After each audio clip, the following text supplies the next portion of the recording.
हो गया? Yes sir. चलिए निकालिए। मैथिली कल जो पढ़े थे उसमें से कुछ क्वेश्चन पूछ लिया जाए। आवाज नहीं करेंगे आप। और फिर हम आज अगला चैप्टर क्या करेंगे, शुरू करेंगे। हम गद्य भाग पढ़ाई कर रहे हैं। गद्य भाग में आपने देखा था शिव गीत और विद्यापति से संबंधित पहले कुछ क्वेश्चन पूछते हैं। किताब कर लीजिए, 2 मिनट बंद, ठीक है, ताकि क्वेश्चन का आप जवाब दे सके। ठीक है, चलिए शुरू करिए। पहला क्वेश्चन का आप लोग जवाब दीजिए कि विद्यापति, तुम ही दे दो जवाब। विद्यापति के अवहट भाषा में कितने बुक हैं? 2 है। 2 बुक हैं। कौन कौन? कीर्ति लता और कीर्ति पता। इसके बाद बताइए, आपको बताना है कि जो खेत का पटौनी है, पटाने का काम, वो किससे करने का बात किया गया है? गंगा के पानी से। चलिए ठीक है, और क्वेश्चन पूछ लें। विष्णु जी का पूजा किस फूल से किया जाता है? चंपा फूल। चलिए ठीक है, अब हम लोग अब शांत हो जाइए और नया चैप्टर पढ़ना शुरू करते हैं। नया चैप्टर हमारा गद्य भाग का ही होगा, यानी कि कविता, हाँ, पद भाग का ही होगा। पेज नंबर 119 में चलिए। कहाँ पर चलना है? आगे 119 में। चैप्टर का नाम है, सुनना है, आवाज नहीं करना। चैप्टर का नाम है समय साल।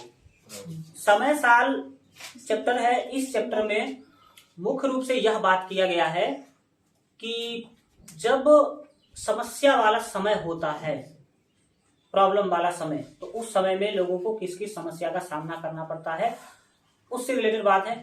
अभी इस कविता के बारे में हम बाद में चर्चा करेंगे। सबसे पहले इसके कवि के बारे में चर्चा करते हैं।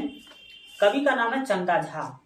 अगर मिथिला में देखा जाए, मैथिली के कवियों में तो 2-3 कवि बहुत ही फेमस है। पहला तो आपका सबसे ज्यादा विद्यापति, एक व्यक्ति है नागार्जुन, ठीक है, और नागार्जुन के बाद अगर कोई ज्यादा फेमस है तो वो है चंदा झा। नागार्जुन के बारे में आप एक चैप्टर में पढ़ेंगे, बाबा का आत्मीयता एक चैप्टर है, उसमें आप पढ़ेंगे बाबा के बारे में। तो वो भी बहुत फेमस कवि है। और चंदा झा उसके बाद आते हैं।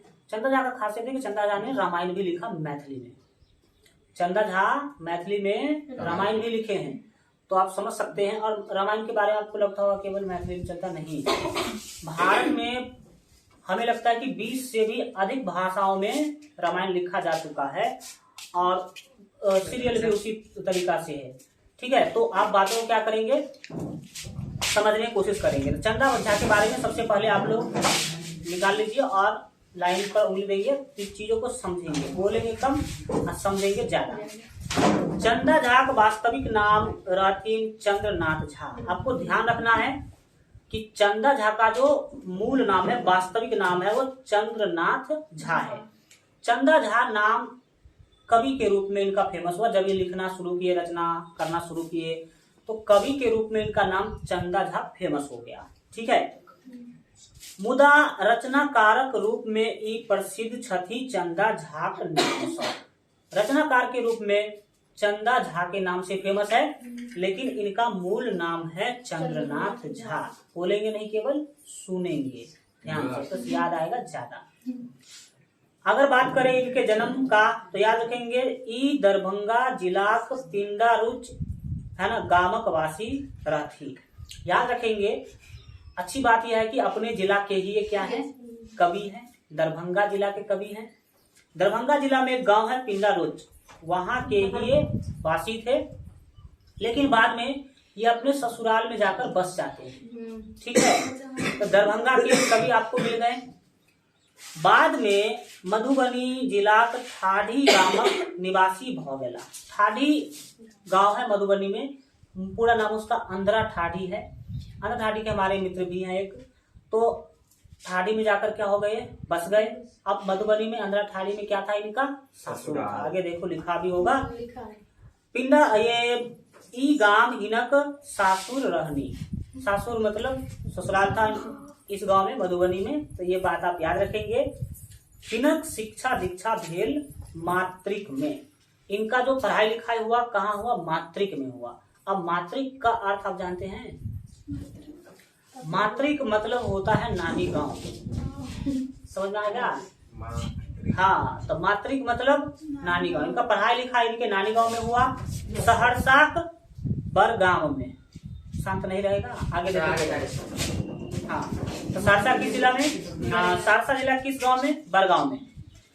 सहरसा जिला का एक गांव है, नाम है बड़गांव, वही जो है इनका नानी गांव था। ये भी आप याद रखेंगे, पता नहीं कि क्या पूछ लिया जाए, क्योंकि अब जो क्वेश्चन आता है ना किसी भी लाइन से उठा लेता है क्वेश्चन, इसीलिए आपको लाइन बाय लाइन सभी सब्जेक्ट को क्या करना है, पढ़ना है, और आप पढ़े भी हैं।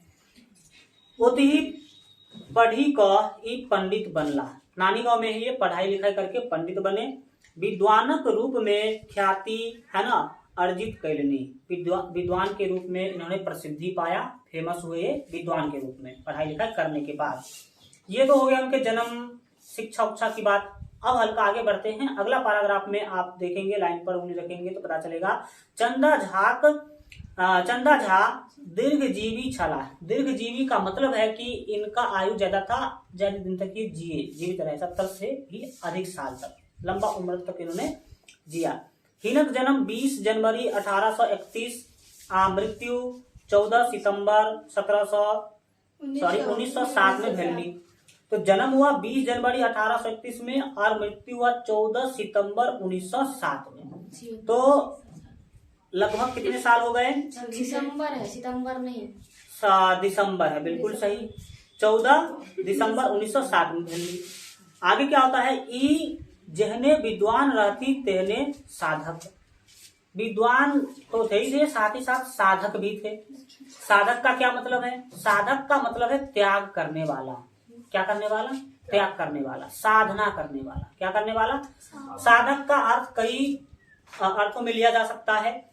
जैसे कि अगर कोई व्यक्ति भगवान के प्रति साधना करते हैं या फिर उनका ज्यादा पूजा पाठ करते हैं, उनके भक्ति में ज्यादा लीन रहते हैं, तो वो भी साधक है। किसके? भगवान के साधक है। एक साधक का मतलब है त्याग करना। क्या त्याग करना?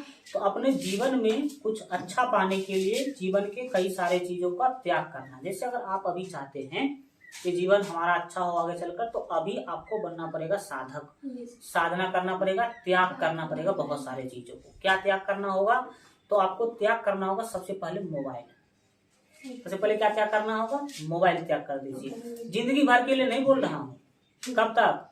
जब तक पढ़ रहे हैं, जब तक कामयाब न हो जाए तब तक। उसके बाद तुम मोबाइल चलाओ, कोई दिक्कत नहीं है।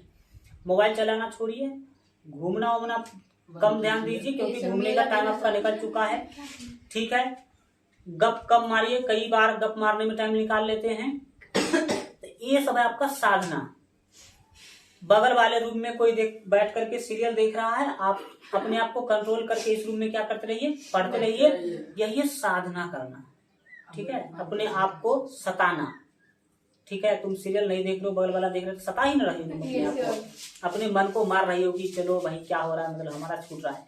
और जो व्यक्ति ये करता है ना, वही आगे बढ़ता है। अगर तुम्हारा मन नहीं माना, तुम भी कूद के चल गए उस रूम में, तो गई तो गई। समझ में आया? ये बात आप याद रखिए। तो साधक का मतलब होता है साधना करने वाला। विद्वान थे और साधना भी करते थे। महाराज लक्ष्मीश्वर सिंह तथा रमेश्वर सिंहक राज दरबारक मूर्धन्य पंडित रहती। राजा लक्ष्मीश्वर सिंह जो है ना, हमारे दरभंगा के महाराज थे, और उन्हीं के राज दरबार में ये पंडित थे, बहुत फेमस पंडित। मूर्धन्य मतलब बहुत फेमस क्या थे? पंडित थे। अति ही हिनक विद्वता आ साहित्य प्रेम है ना विकसित भेल। विद्वता यानी कि विद्वान वाला गुण, और साहित्य से जो प्रेम था इनका, उनके दरबार में ही विकसित हुआ। मैथिली साहित्य है ना संसार में ई अनुसंधान करता कवि आ अनुवादक रूप में विशेष प्रसिद्ध छथी। अनुसंधान करता मतलब मैथिली के लिए बहुत सारा खोज किया इन्होंने, नया नया चीज करने का कोशिश किया मैथिली में। इसके बाद कवि का भी काम किया। कवि उसे कहते हैं जो कविता लिखते हैं। इसके बाद अनुवादक, अनुवादक उसे कहते हैं जो किसी चीज, एक भाषा को दूसरे भाषा में बदलने का काम करते हैं। इन्होंने बहुत सारे किताब को दूसरे भाषा से मैथिली में लिखने का क्या किया है? काम किया है। वो अभी आपको मैंने बताया कि रामायण को भी मैथिली में अनुवाद करने का काम चंदा झा ने ही किया है। तो क्या क्या थे? अनुसंधान करता थे, कवि थे और अनुवादक थे। अनुवादक रूप में विशेष प्रसिद्ध छथि। विद्यापति अनेक कृति खोज क ओकरा लिपिबद्ध करब। विद्यापति के बारे में हम आपको बताए थे कि उन्होंने लिखा तो, लेकिन कोई इकट्ठा करके नहीं लिखा, ऐसे तैसे क्या कर दिया, लिख के छोड़ दिया। तो उनको खोज करके इकट्ठा कर करके बहुत सारा चीज लिखा भी नहीं था, लोग केवल उसको गाते थे।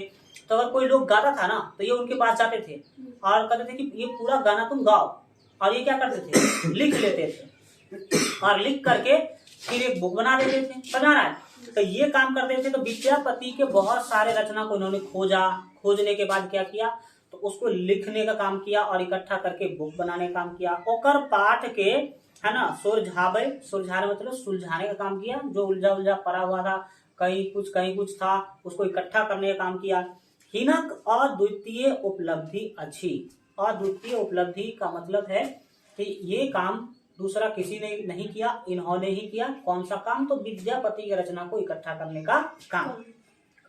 मिथिलाक लोक कंठ में व्याप्त। लोक कंठ में व्याप्त का मतलब क्या, विद्यापति के बहुत सारे गीत ऐसे थे जो लिखा तो नहीं गया था, लेकिन मिथिला के लोगों के कंठ में था, वो उसको बार बार गाते थे। समझा रहा, जैसे गांव घर में देखेंगे आप तो जो महिलाएं होती है उसको मुंडन का गीत, विवाह का गीत, अब पता नहीं कौन कौन सा गीत लिखी नहीं रहती है, वो लिखा नहीं है उसके पास, लेकिन उसको याद रहता है और वो समय समय पर गाती भी है। तो वैसा ही था विद्यापति के गीत के साथ भी। हो गया बालक, विद्यापति का जो गीत था लिखा नहीं था, लेकिन बहुत सारे लोग उसको गाते थे। तो ये उनके पास जाते थे जो नहीं गाता था, कहते थे कि आप पूरा गाइए, हम लिखते हैं, और उसको लिख करके बुक बनाने का ये काम करते थे। ठीक है, इसके बाद जो है यहाँ पर कंठ में व्याप्त विद्यापति के गीत के एकत्र क ओकरा जे नाम रूप देलनी अछि से हिनक कर्मठता एवं विद्वताक अपूर्व है ना दृष्टांत अछि।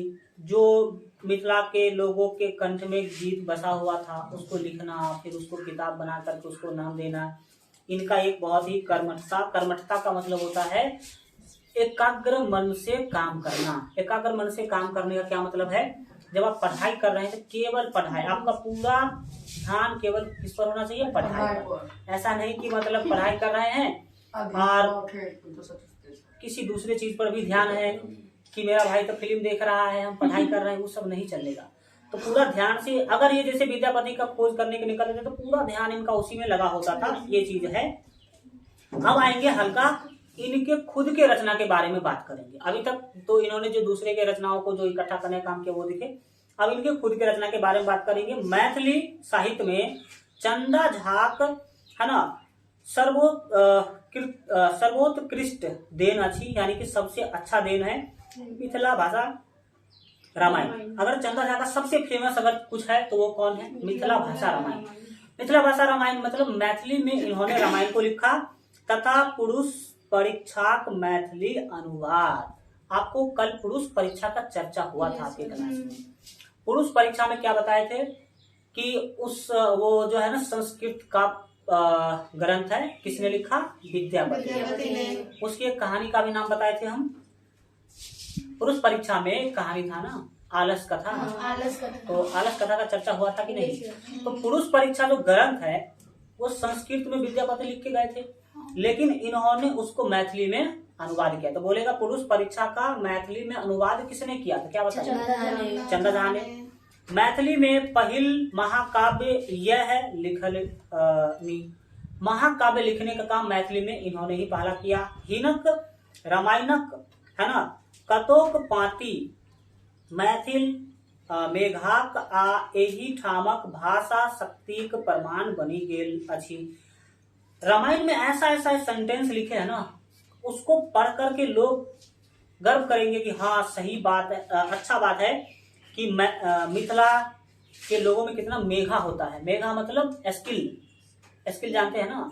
और दूसरा बात ये भी लिखा गया कि ठामक भाषा शक्ति, यहाँ के लोगों का भाषा शक्ति कितना अच्छा होता है।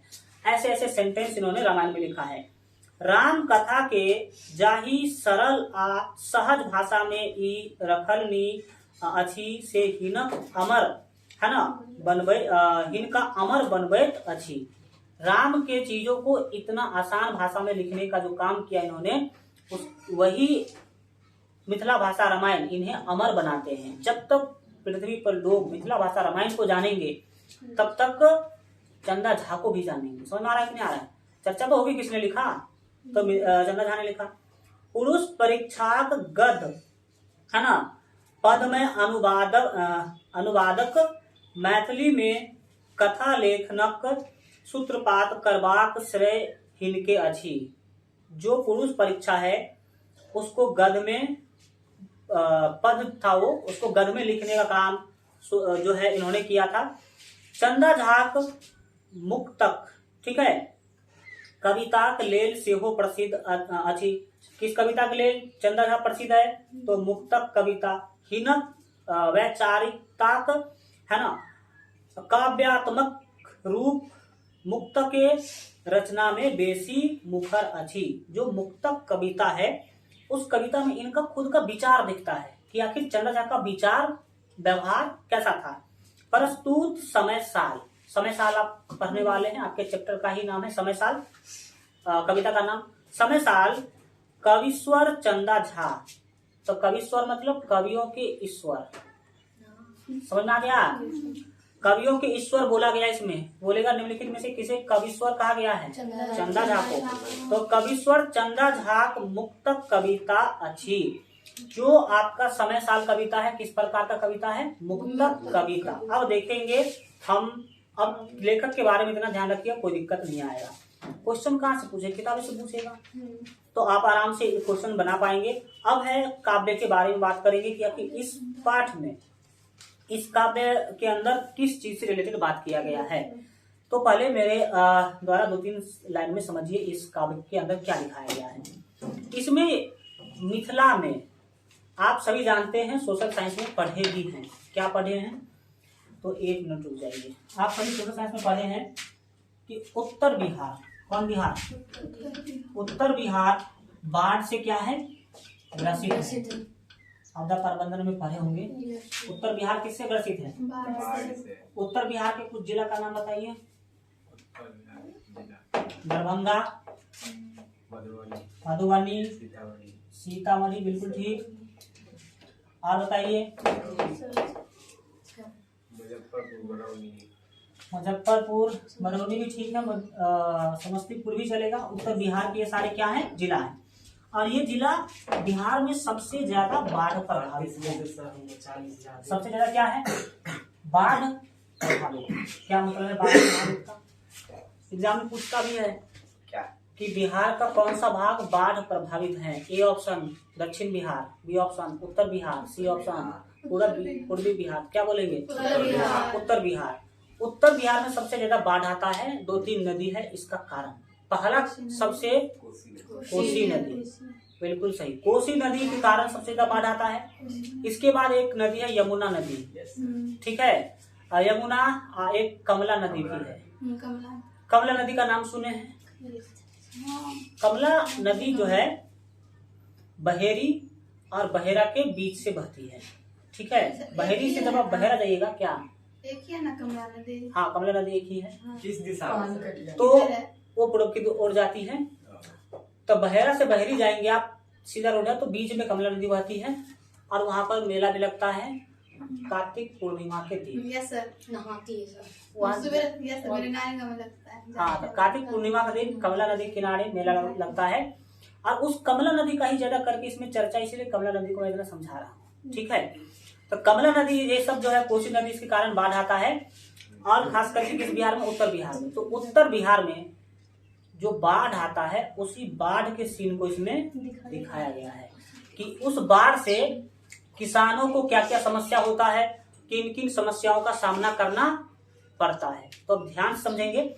पहले हम क्या करते हैं, इसके काव्य संदर्भ को पढ़ते हैं। तो लाइन पर उंगली देंगे सभी लोग। पठित कविता मैथिली अकादमी पटना से प्रकाशित डॉक्टर विश्वेश्वर मिश्र द्वारा संपादित चंद्र, है ना, चंद्र रचनावली नामक संग्रह से लेल गेल अछि। ये बात याद रखिएगा, पूछेगा एग्जाम में।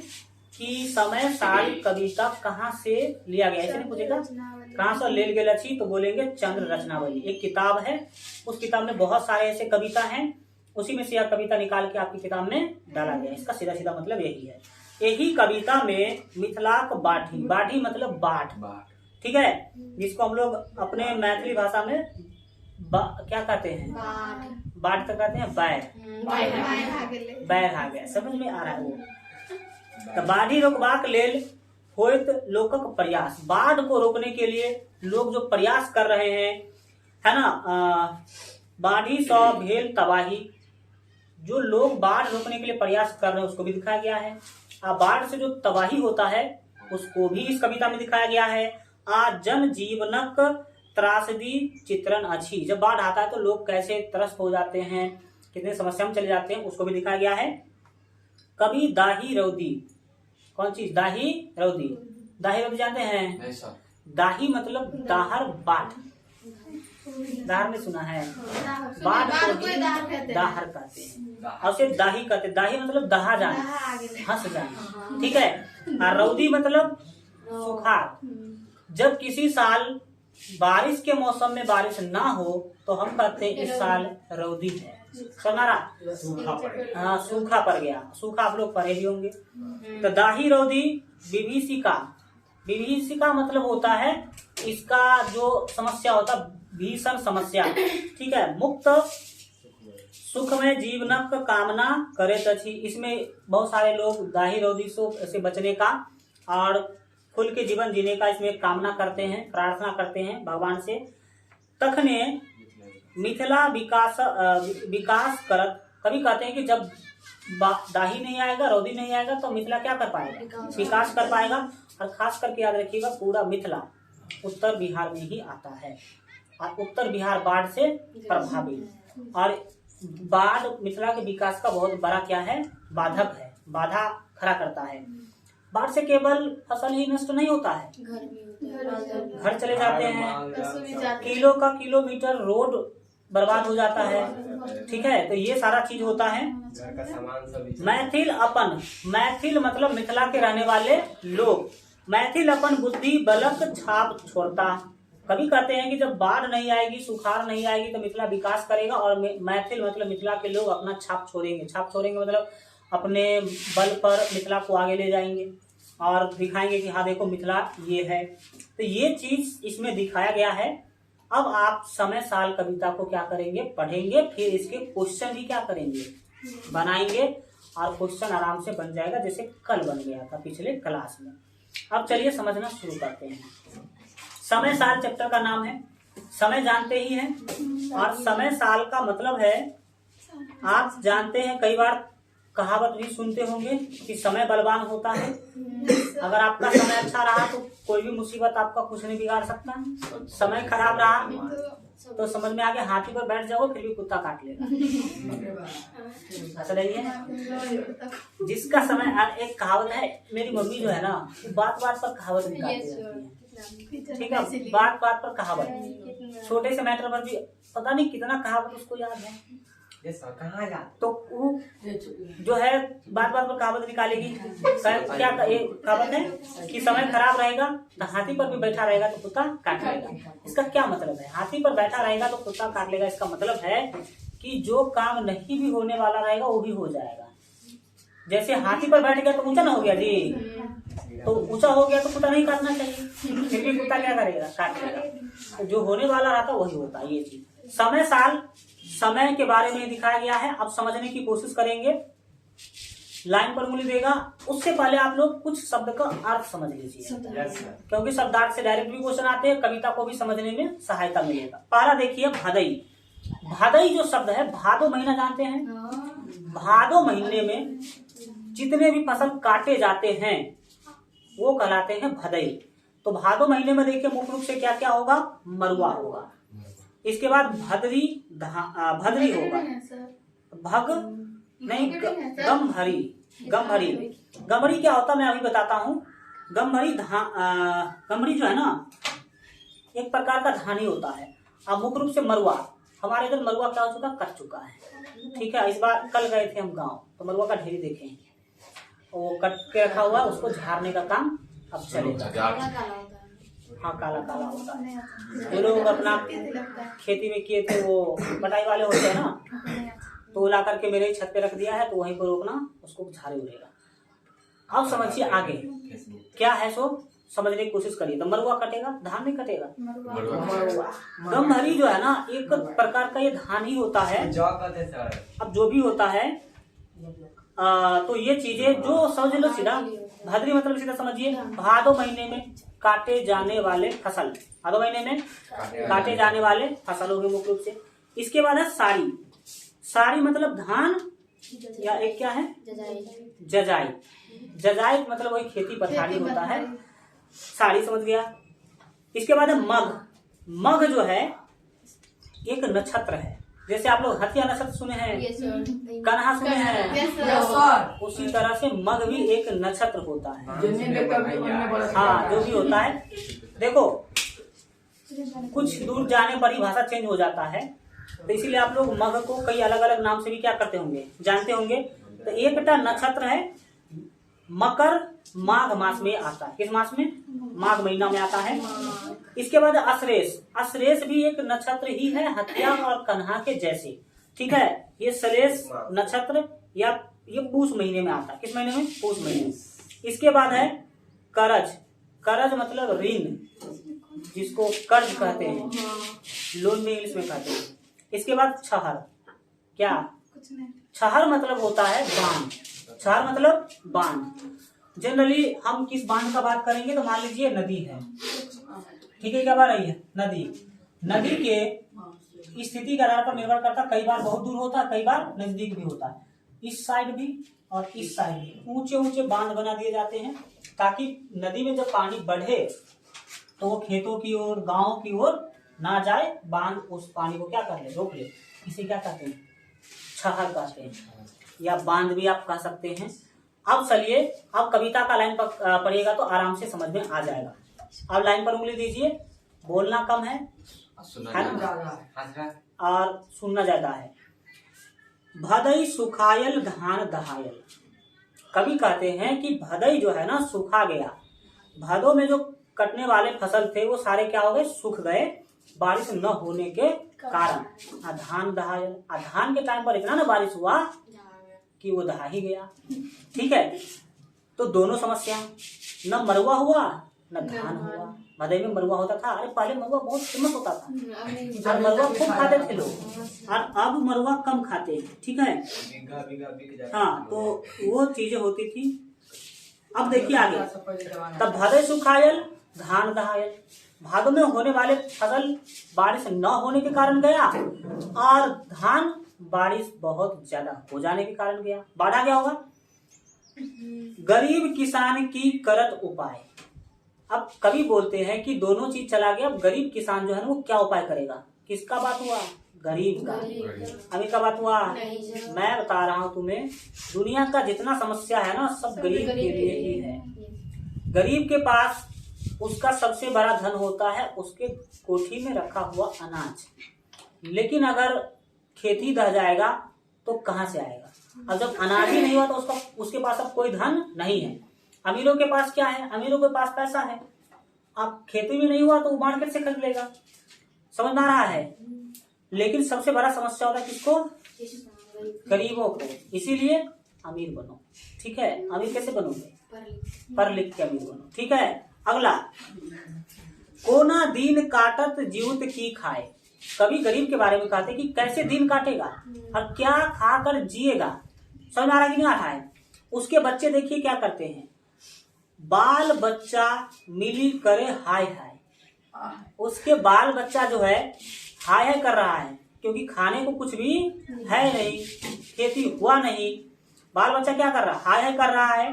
कभी कहते हैं हृदय जनु फाटक। कभी कहते हैं उनके बच्चों का स्थिति देख करके, अगर आप देखिएगा स्थिति, तो आपका हृदय क्या हो जाएगा? फट जाएगा, कलेजा फट जाएगा। ऐसा कभी बोलते हैं, हम नहीं। ठीक है, अब कभी आगे क्या बोलते हैं, ध्यान देंगे। बांधल छहर ऊंच के आड़ी। कभी कहते हैं कि छहर बहुत ऊंच करके बांध को हमने क्या किया था? बांधा था। राति दिन सब करे धयल कोदारी, पूरे रात दिन कोदारी लेकर के बांध को क्या किया गया था, अच्छा से बांधा गया था। ठीक है।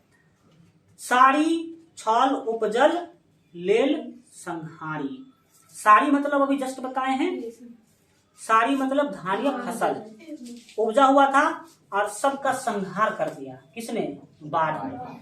किसान लोग पूरे दिन रात कोदाली लेकर के बांध को ऊंच किए थे, उनका धान बहुत अच्छा चल रहा था, साड़ी मतलब धान या फसल जो है बहुत अच्छा था, लेकिन बाढ़ आया और सबका संहारी मतलब संहार कर दिया, मतलब सभी को क्या कर दिया, खत्म कर दिया। ठीक है, सारा धान लेके भसा दिया, समझ लो।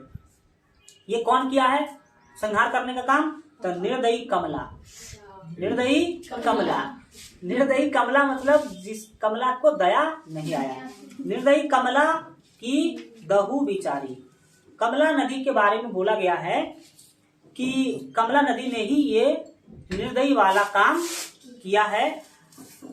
हारी हिय बैसल, हारी हिय बैसल मतलब अब किसान लोग, हिय मतलब होता है हिम्मत हार कर बैठा हुआ है। हिम्मत हार कर क्या है? बैठा हुआ है, क्योंकि कुछ फसल धूप के कारण गया, कुछ कमला मैया लेके चल गई।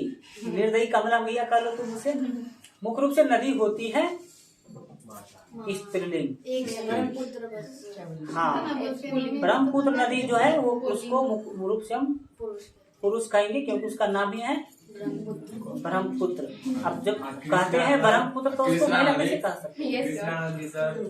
कृष्णा नदी आप जो कह लीजिए, कृष्ण भगवान जो भी है। अब चलिए आगे। तो कवि ने क्या कहा कि सारा धान निर्दयी कमला जो है ना नाश कर दी, संहार कर दी। अब किसान हिम्मत हार करके बैसल मतलब बैसा हुआ है।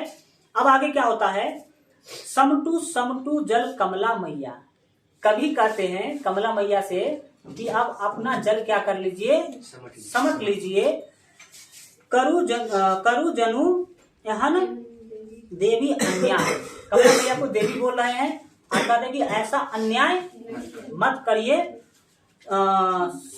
असह दुख होइच आस लगाए, असह दुख होइच आस लगाए का मतलब है कि सारे किसान आशा लगा करके बैठे थे कि हमारा फसल इस बार क्या होने वाला है, अच्छा होने वाला है, और उसको भी आपने लेके चला गया।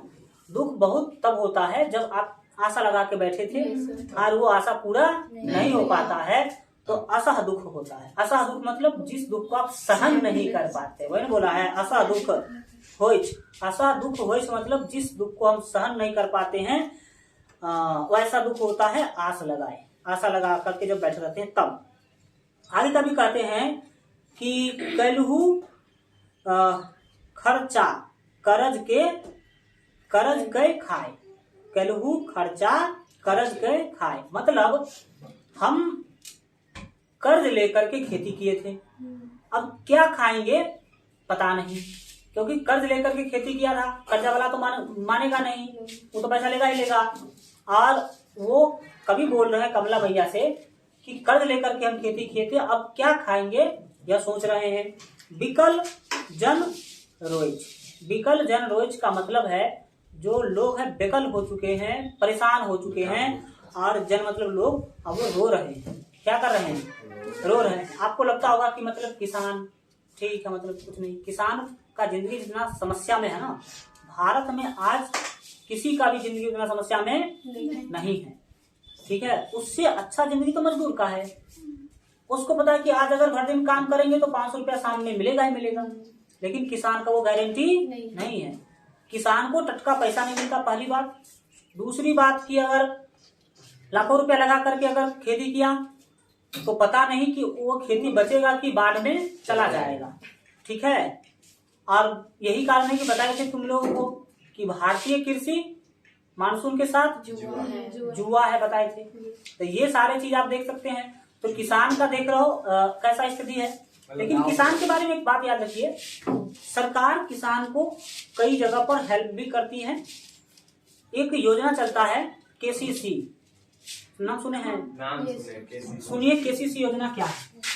केसीसी किसान क्रेडिट कार्ड। किसान क्रेडिट कार्ड एक ऐसा क्रेडिट कार्ड होता है जिसके माध्यम से किसान को लोन मिलता है खेती करने के लिए। ठीक है, और ये लोन बहुत सस्ता होता है, बहुत सस्ता होता है। जनरली लोन आपको मिलेगा वही 12 रुपये 18 रुपये के रेट पर, लेकिन यह लोन बहुत ही क्या होता है, सस्ता होता है। और बहुत बार ये छूट भी कर दिया जाता है। कैसे छूट कर दिया जाता है? मान लीजिए आपने 1 लाख रुपया लिया धान का खेती करने के लिए। अब धान का खेती किए और इसके बाद आ गई बाढ़, तो बाढ़ आ गई तो क्या होगा? बाढ़ आ गई तो आपका धान खत्म। फोटो खींच के ले जाएंगे उनके ब्लॉक अधिकारी और फोटो खींच के ले जाएंगे, आपका 1 लाख रुपया माफ हो जाएगा। बैंक के माध्यम से 1 लाख रुपया क्या हो जाएगा? माफ हो जाएगा। क्योंकि भाई सरकार भी जानती है, अंग्रेज थोड़ी है कि फंस जाए कुछ भी हो जाए तुमको देना पड़ेगा। तो सरकार भी जानती है कि स्थिति है नहीं। किसान को आशा था कि 1 लाख रुपया लगाए हैं तो 3 लाख रुपया कमाएंगे, 1 लाख दे देंगे सरकार को, लेकिन हो नहीं पाया। तो ऐसा हो जाता है हमारे इधर। और हम लोग भी कई ये लोन लेते हैं। ये लोन लेने में फायदा है हम लोग को। क्या फायदा है? पहले आता था पर बहुत जल्दी बाढ़, तो हम लोग जो हमारे पिता कई बार ये पैसा लेते थे 60,000 70,000 करके लेते थे, लेकिन फायदा क्या हो जाता था? बाढ़ आया, जैसे 2007 में बाढ़ आया था ना, 4 में आया था ना, दोनों बार लोन माफ हुआ था। कैसे इसको समझिए, लोन ले रखे थे, आ गया बाढ़, बाढ़ आने के बाद पानी भर गया। पानी भरने के बाद क्या हुआ? घोषणा तो हो गई कि क्षेत्र बाढ़ में चला गया, लेकिन हम लोग के एरिया से पानी बहुत जल्द निकल जाता है, बहुत से बहुत 5 से 6 दिन। अब निकल गया तो होता क्या है? बाढ़ अपने साथ लाती है जलोढ़ मिट्टी। ठीक है, और जलोढ़ मिट्टी, जो नया जलोढ़ है उसका नाम, नया जलोढ़ का नाम अरे खादर और बांगर होता है। तो नया जलोढ़ सबसे उपजाऊ होता है। अब वो लेके आई मिट्टी और धान की खेती में छोड़ के चल गई, अब पानी भी गई, अब पानी भी बहुत सारा छोड़ के चल गई। तो उस साल बाढ़ वाले साल हमारे इधर धान होता डबल। ठीक है, तो पहली बात तो घोषणा हो गई कि बाढ़ आ गया, लोन माफ हो जाएगा, आधान भी होगा। समझ में आ रहा है? तो ऐसा स्थिति होता कई बार हमने देखा। और दूसरा छूट इसमें यह भी मिलता है, जब कई किसान नहीं चुका पाते हैं लोन तो उसका संपत्ति जब्त नहीं किया जाता है। दूसरा प्रकार का लोन लीजिएगा ना दूसरे बैंक वगैरह से, तो आपका संपत्ति जब्त कर लिया जाएगा। लेकिन इसमें ऐसा नहीं होता है, सरकार मैनेज कर लेती है। जैसे कि मान लीजिए आपने 50,000 लिया था, सूदी उदी लगा के 1 लाख हो गया, तो अगर आप बहुत दिनों तक 10-15 साल तक नहीं चुका पाए तो बैंक बुझ जाती है कि इस आदमी में उतना क्षमता नहीं है कि ये चुका पाएगा। ठीक है, तो क्या करती है? वो करती है, माफ नहीं करती है, पूरा कुछ मैनेज करती है कि देखो आपका 1 लाख बनता है, आप 20,000 दे दीजिए तो छुटकारा हो जाएगा। बस ये मौका जैसे मिला जमा कर देता। 80,000 समझ आ रहा है कि नहीं आ रहा है? अब इससे भी फायदा होता है, लेकिन ये इस काम से क्रेडिट हो जाता खराब।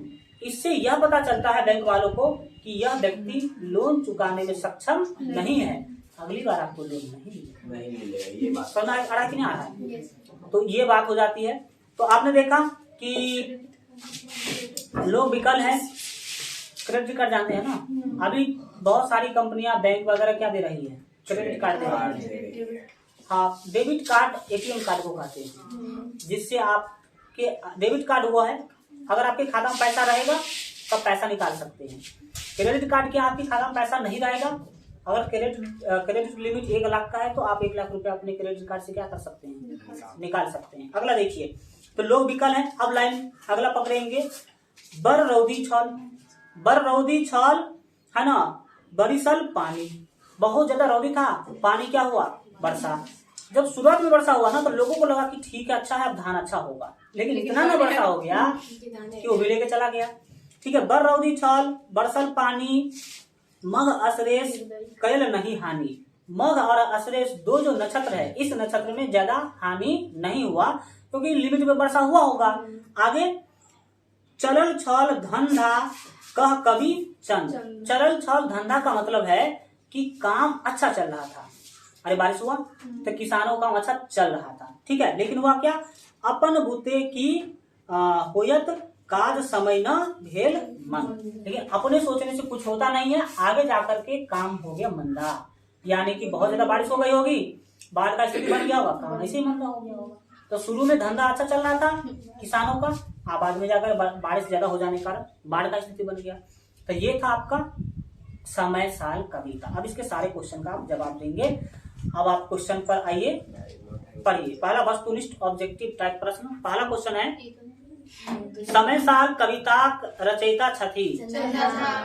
वेरी गुड, चंदा झा आपका उत्तर हो जाएगा। चंदा झा कविता शीर्षक अछि। समय साल चंदा झा के कविता का नाम बिल्कुल सही है। खाली स्थान वाले भर है कुछ क्वेश्चन। भदय सुखायल धान डॉट डॉट दहायल, धान दहायल दहा गया भाई। दूसरा कोना डॉट डॉट काटब, तो कोना दिन काटब ज्यूत की खाए। कैसे दिन काटेंगे, क्या खाकर जिएंगे, ये बातें उन पर आ चुकी है। शुद्ध अशुद्ध वाक्य के चिन्हित करूं। सही गलत लाइन आपको पहचानना है कविता के आधार पर। लड्डू बट रहा है, पीछे लड्डू नहीं बट रहा है, हाथ आगे बुक देख रहा है। मतलब तुम हमको मतलब क्या ही कहेंगे, यहाँ पर भी कहावत निकाल देंगे। निकाल दीजिए। हमें लोग तो सुनने निकालिए, बताइए। हम सब किसी को बताइए ना, सुनाइए सर। चलो अब आगे देखो लोग। हाँ समझो बात को। नहीं याद आया सर, कहावत याद आता है। सुनाइए ना सर। हमरे जन्मल नाती हमरे बनैया दाती। नहीं समझे। इसका अर्थ क्या है? इसका अर्थ है कि ये व्यक्ति हमें को सिखा रहा है, जबकि किस स्थिति में सोच रहा है। समझा बालक? आपके साथ आप भी कुछ सुनना चाह रहा है। आगे बढ़ते हैं। आगे देखो, 5 दिन हमारे मम्मी के साथ रहोगी ना तो ये पूरा सीख जाओ, पूरा सीख जाओ। चलो आगे बढ़ते हैं। ट्रेनिंग लेने गए। हाँ, अब सही गलत बताना है, ध्यान देना। पाला जी। राति दिन कोदारी धय छहर निर्माण कइल गेल। सही बात है गलत? गलत है। अरे लाइन में सीधा सीधा लिखा हुआ था कि दिन रात कुदारी लेकर के किसान जो है ये करके, लाइन दिखा दें लाइन ऊपर से, दूसरा पैराग्राफ में दूसरा लाइन, राति दिन सब धयल कोदारी, है ना? क्यों कोदारी पकड़े थे? गर्दन काटने के लिए, आगे पर होता। सही है गलत? सही है। चलिए अगला, बाढ़ी में धान दहाई गेल। सही है। तो दोनों कथन सही है। शुद्ध छल। सही करा। चलो आगे बढ़ते हैं। अगला प्रश्न, निम्न पातिक प्रसंग व्याख्या करो। व्याख्या वाला क्वेश्चन कल भी किए हैं, आज भी। पहला देखिए, 2 क्वेश्चन इसमें। पहला पढ़िए, भदय सुखायल धान दहायल, है ना, गरीब किसान की करत उपाय। कोना दिन काटत ज्यूत की खाए, बाल बच्चा मिली करे हाय। बाल बच्चा सब हाय हाय कर रहा है। अब इस पंक्ति का आपको व्याख्या करना है। तो व्याख्या में बताए थे, सबसे पहले आपको 2 बात पता करना है। पहला बात कि यह पंक्ति किस पाठ से लिया गया है, दूसरा बात उस पाठ के लेखक कौन है, और तीसरा आप जितने भी लाइन दिए गए हैं उसको बढ़ा चढ़ा करके, लंबा चौड़ा करके व्याख्या करेंगे। चलो इसका करके देखते हैं। सबसे पहले लिखेंगे, ई पाती समय साल कविता स लेल गेल अछि। दूसरा पंक्ति लिखेंगे, समय साल कविता कविश्वर चंदा झा द्वारा लिखल गेल अछि, या चंदा झा एक रचनाकार छथि। इसके बाद भदय सुखायल धान दहायल गरीब किसान की करत उपाय। पहले इसका व्याख्या करेंगे, कब लिखेंगे। तीसरा लाइन ऐसे आगे लिखना शुरू करेंगे कि कवि इस पंक्ति के माध्यम से कहना चाहते हैं कि भदई जो फसल है वो सूख चुका है और धान दहा चुका है। गरीब किसान की करत उपाय का मतलब है कि गरीब किसान अब क्या उपाय करेगा, उसके पास कोई अनाज नहीं है। कोना दिन काटत ज्यूत की खाए, इसका अर्थ है, कवि कहते हैं कि गरीब किसान अब कैसे दिन काटेंगे, क्या खाकर जिएंगे, और उनके बाल बच्चा मिल करके हाय हाय कर रहे हैं। और इस स्थिति को देख करके हृदय फट जाने वाला स्थिति बनता है। बताइए 10 लाइन हो जाएगा? लिख देंगे आप आराम से। इस दूसरे पंक्ति का व्याख्या कर देते हैं, ध्यान से सुनिएगा। दूसरा पंक्ति है कि समटू समटू जल कमला मैया। समटू समटू जल कमला मैया, करु जनु एहन देवी अन्याय असह दुख होइछ आस लगाए कैलहू खर्चा करज के खाए। अब आप इसके बारे में लिखेंगे, ध्यान से सुनो पहले। लिखेंगे ई पाती समय साल कविता सौ लेल गेल अछि आ समय साल कविताक रचनाकार चंदा झा छथि। अब इसके बाद लिखेंगे कि प्रस्तुत पातिक माध्यम से चंदा झा कमला माई से विनती करे छथिन जे समटू समटू जल कमला मैया, यानी कि अपन जल समेट लिया, अन्याय भ रहल छै। ठीक है। करु जुन एहन देवी अन्याय, कवि कमला मैया को कहते हैं कि ऐसा अन्याय मत करिए। असह दुख होए आस लगाए, क्योंकि जो किसान आस लगा करके बैठे थे कि उनका धान का फसल अच्छा होगा, उसको आप असह दुख दे रहे हैं, ऐसा दुख दे रहे हैं जिसको वो सभी नहीं सकते हैं। कैलहू खर्चा करज के खाए, जो खर्च किया था उन्होंने खेती के लिए वो सब बर्बाद हो चुका है और वो कर्ज लेकर अब वो खाएगा कि क्या, यह भी सोच रहा है। आराम से बना सकते हैं। 5वां नंबर जो है ना वो मिलान करने वाला है, लेकिन आपके एग्जाम में मिलान करने वाला क्वेश्चन अब नहीं आता है, लेकिन आप दूसरे ज्ञान की दृष्टि से समझिए। एक साइड कवि का नाम है और एक साइड उसके रचना का नाम है, तो आप मिलान करके बताइए। पहला विद्यापति है, विद्यापति शिवगीत लिखे हैं, बिल्कुल सही। चंदा झा समय साल लिखा, बिल्कुल सही। 3 जो कविता है यहाँ पर, इस 3 कविता अभी तो पढ़े नहीं, आप नहीं पढ़े हैं तो आप अभी जवाब दे दे तो ठीक, नहीं अगर अभी आप जवाब नहीं दे सकते हैं तो अगले चैप्टर पढ़ेंगे तो आराम से दे सकते हैं। चंद्रभानु सिंह के बारे में बताइए। 1 मिनट रुक जाइए, रुक जाओ ना, घर भरी किस चीज का है, तुम देख लिए। चैप्टर का नाम उसी का है, देखिए सर उसी का है, उसका ना देखिए, पीछे तो सबका लिस्ट दिया है, तो वहां से भी आप देख के बता सकते हैं अभी, क्योंकि अभी पढ़ाई उस चैप्टर का हुआ नहीं है। एक काम करना आप लोग, विषय सूची दिया है, विषय सूची में सभी चैप्टर के और उसके लेखक का नाम दिया गया है, तो आप उसको याद कर लेना तो ज्यादा अच्छा रहेगा। अब बढ़िए आगे। हाँ देखिए, तो चंद्रभानु सिंह किसके रचनाकार हैं? वो है एक्स कालना के। इसके बाद तीसरा है जयकांत मिश्र, ये जवाहरलाल हाँ जेहन देख लो हूँ तेहन पौलू, जैन पौलू उसका है। इसके बाद है लिली रे, ये तो खूब याद होगा, चंद्रमुखी कहानी आप लोगों ने पढ़ा, 5टा बेटा, वो सब कहावत है। ये भी क्या है? कहावत, ये जैसे लोग बोलते रहते हैं घर परिवार में। अगला देखिए, अगला आपका क्वेश्चन है लघु उत्तरीय प्रश्न। लघु मतलब छोटा, 2 मार्क में यह क्वेश्चन पूछा जा सकता है। पहला क्वेश्चन ध्यान से सुनिएगा कि भदई फसल कौन मास में होइत अछि? तो बोलेंगे भदई फसल जो है वो भादो मास में, तो ऐसा बोलेंगे कि जे फसल भादो मास में काटल जाए ओकरा हम भदई फसल कहै छी। आ भदई फसल का उदाहरण पूछेगा तो बोलेंगे हाँ धान, धान नहीं आएगा जी, मरुआ आएगा, धान कैसे आएगा? शाम आएगा, मरुआ और शाम, सामा नहीं देखे हैं? सामा भी एक फल होता है, ये फल नहीं, तो जैसे मरुआ के जैसा ही होता है वो भी।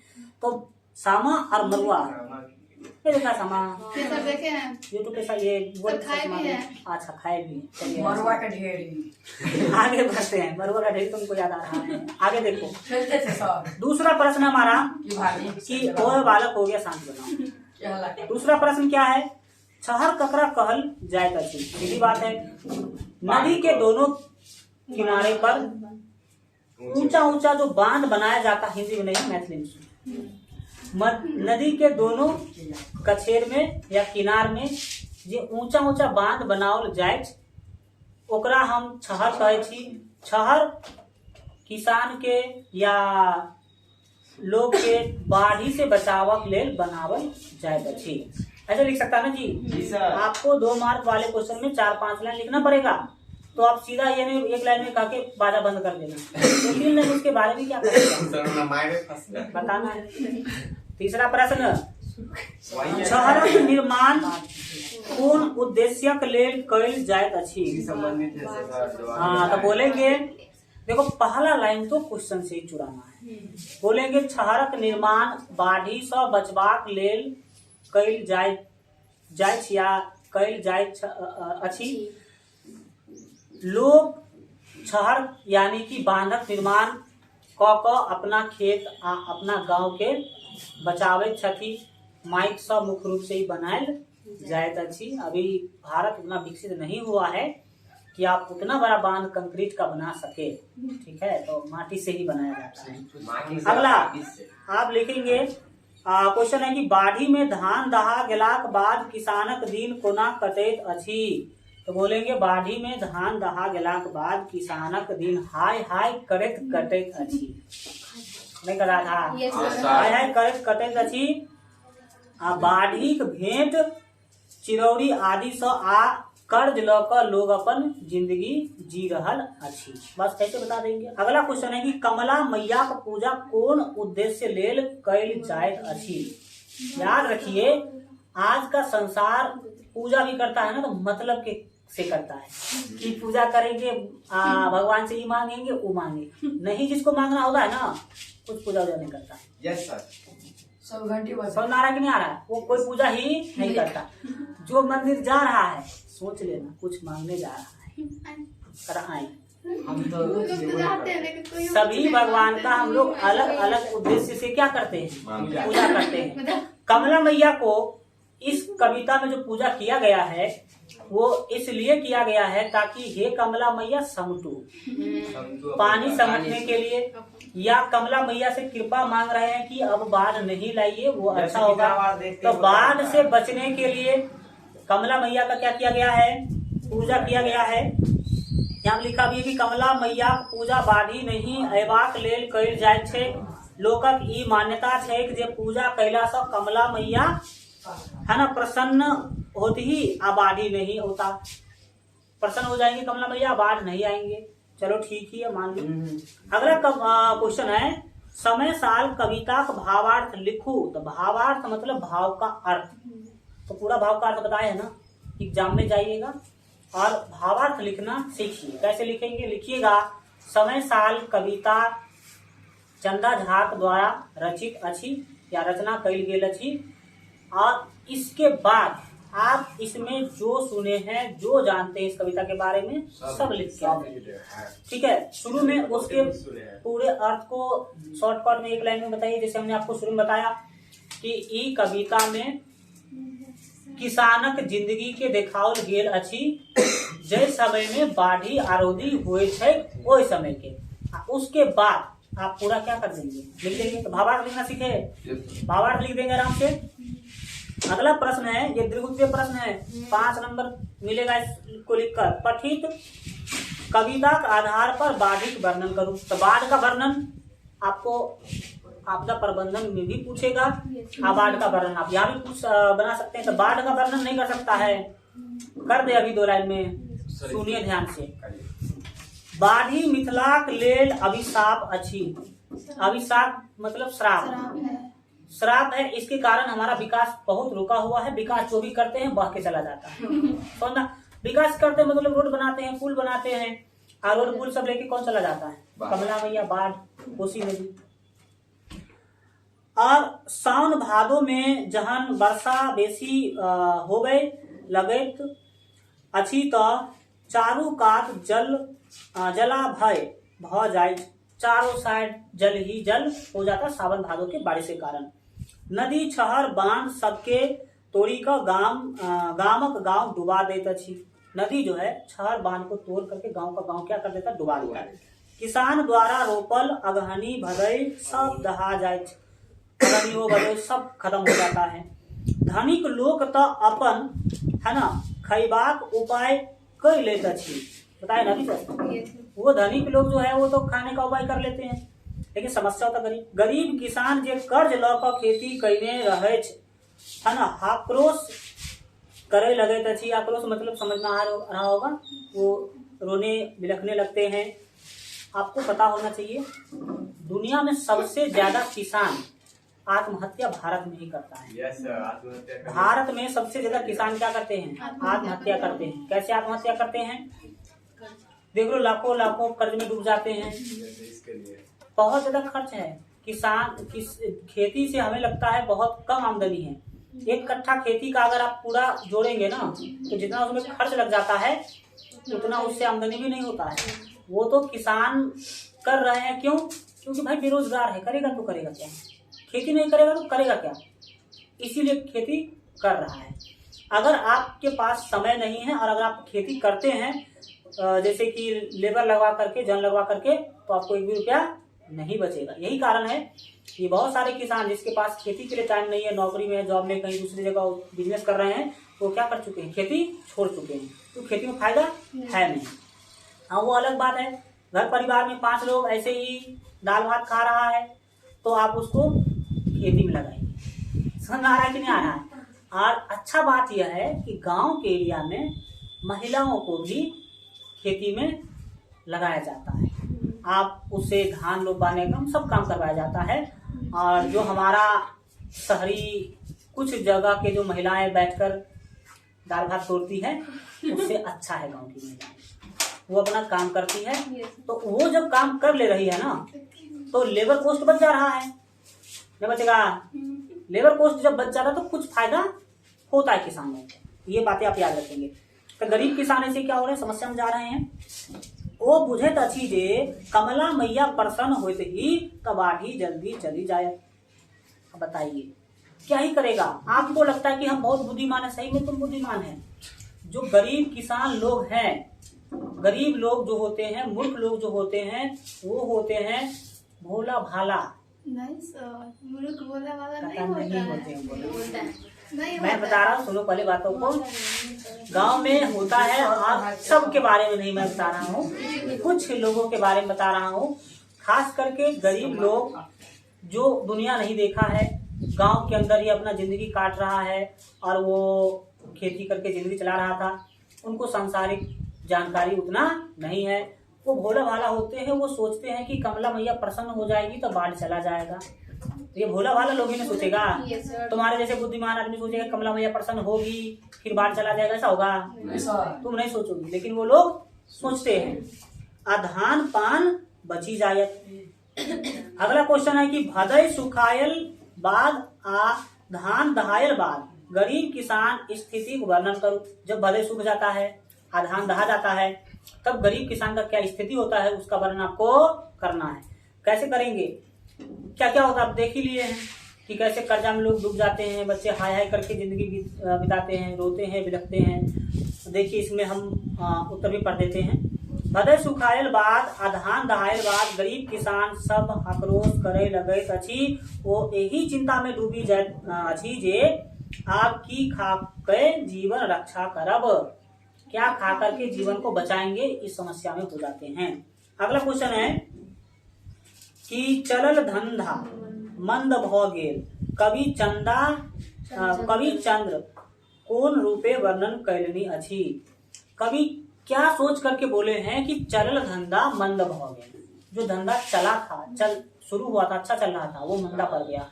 किस रूप में? तो शुरू में जब मघा और अश्लेष बरसा तो लोगों को लगा कि अब बारिश हो रही है तो धान का अच्छा खेती होगी, और उस लोगों ने धान लगा भी दिया तो धंधा अच्छा चलना शुरू हो गया। लेकिन फिर आ गई बाढ़, तो धंधा क्या हो गया? मंदा हो गया। तो इसी बात को आप लिख देंगे। कैसे लिखेंगे कि अगहनी धान मघा अश्लेष धरी बहुत नीक छल। मघा और अश्लेष के टाइम पर बहुत अच्छा था। जाहि सब किसान सब कर्ज ल कई सब खेत आबाद कई लेने छल। किसान को लगा कि बारिश हो रही है तो कर्ज भी लेकर के खेती कर लेंगे तो कम से कम बच्चा को खाने के लिए अनाज तो आ जाएगा। तो सभी लोगों ने कर्ज लेके क्या कर लिया? खेती कर लिया। मुदा मतलब लेकिन बाद में ततेक जोर बारिश एलैक जे आब किछु शेष नहीं रही गेल छल। इतना बारिश हुआ कि सब कुछ खत्म। ठीक है, क्या कभी चलल धंध मंद भ गेल कहानी अच्छी समझ में आ गया। अब आगे है गतिविधि, और गतिविधि आपके एग्जाम में नहीं आएगा। गतिविधि आपको खुद पढ़ना होता है। तो आप ये चैप्टर पढ़ लिए, क्या शिक्षा मिला? गरीबों का जीवन बहुत संकट में। हाँ, इसीलिए हमें अमीर बनना है अमीर बनना है। दूसरी बात, अच्छा सब अमीर बन जाएगा, अमीर वही बनेगा जो अमीर बनने के लिए काम करेगा। सोचता तो सब है, सोचता सब है, लेकिन बनता वही है जो काम करता है। दूसरी बात, आपको अभी आपका काम, आप विद्यार्थी है तो विद्यार्थी का काम है पढ़ना। जिस स्थिति में आपको जो काम सामने हो उसको करते चलिए, आगे बढ़ते चलिए, कर्मवीर बन जाएंगे आप। ठीक है। दूसरी बात, इसमें आपको गांव का जीवन देखने को मिला। Yes sir. गांव के लोग अभी भी ऐसा समस्या, तुमको लगता होगा अभी समस्या नहीं है, अभी भी ऐसा समस्या है। ठीक है। और अभी भी जब बारिश नहीं होता है ना, तो पानी पटाने में हाल खराब हो जाता है किसानों का। ठीक है। कितना रुपए घंटा चलता है पानी? 1200। जो 1 घंटे पानी चलेगा तुम्हारे खेत में तो 1200 लेगा। 1200 तो 1 घंटे के थोड़ा ना बता रही। 1 घंटे का शायद 150-200 के आसपास लेगा। 350 लेता है। 300 से 400। अच्छा, यहाँ इतना महंगा है। 1 घंटे का 350 नहीं तो 300 लेता हमारे है। घर इतना महंगा नहीं है, घंटा के हिसाब से मतलब इधर हाँ। चले नहीं करता है, इधर चलाता नहीं। मुंह पर बेलना पड़ता है। हमारे तरफ सारे खेतों में बिजली वाला मोटर लग चुका है, इंजन कहीं नहीं चलता है। हमारे इधर इतना बड़ा बड़ा खेती होगा, इंजन कहीं नहीं चलता है, सब जगह मोटर बिजली से। खेती तक बिजली पहुंच चुका है, इधर गाँव में नहीं पहुंचा है। तो आप वो समझ सकते हैं। और जब अरे पटार तो लेते हैं, लेकिन पैसा कहाँ से देंगे? कर्ज लेके पैसा देना होता है किसानों को। और अभी भी स्थिति ऐसा ही है जैसा आपने इस कविता में क्या करा है, पढ़ा है। तो गांव की अभी भी स्थिति को देखा जाए तो बहुत अच्छा स्थिति नहीं है। अच्छा है कि तुम लोग का जन्म शहर में हुआ है। क्या तुम्हारा शहर में हुआ ना भाई? शहर वालों को तो कम से कम वो समस्या नहीं झेलना पड़ता है। जितना फायदा नहीं, जिसको जितना अच्छा से मतलब अच्छा जगह दीजिएगा पढ़ने के लिए, वही नहीं पढ़ता है। गाँव का बच्चा शहर में आके पढ़ के चला गाँव के बच्चा शहर में आके पढ़ के जाता है। सही बात है। चलिए ठीक है, अब हम कंप्लीट करते हैं। अगले क्लास में मैथिली का अगला चैप्टर पढ़ेंगे। इसी तरह एक ही चैप्टर में क्वेश्चन सब कुछ एक ही में क्या कंप्लीट। अब आप लोग क्वेश्चन पढ़िएगा ना गाइड से या फिर कहीं से, तो आपको समझ में आएगा।